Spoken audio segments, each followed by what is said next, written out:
Welcome back to ALEC's This Week in American History. Let's roll! On this week in 1619, the first legislative assembly in the New World convened in Jamestown.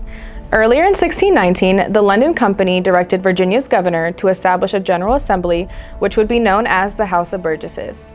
The assembly, which convened on July 30th, would be elected by the free adult men of the colony. 22 representatives from the 11 boroughs were chosen and met in the town's church building.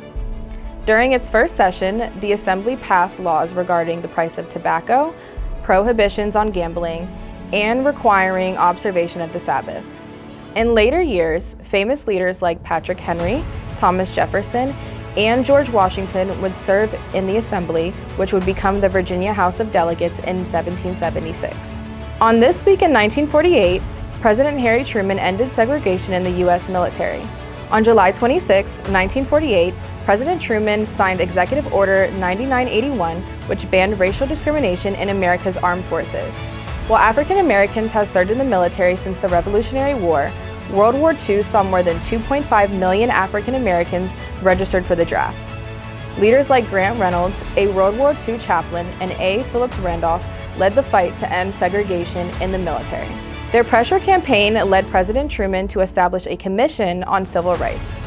While Congress rejected the commission's recommendations, Truman pushed for many of them on his own, including his executive order, which stated, "There shall be equality of treatment and opportunity for all persons in the armed services, without regard to race, color, religion, or national origin." And finally, on this week in 1981, ladies and gentlemen, rock and roll.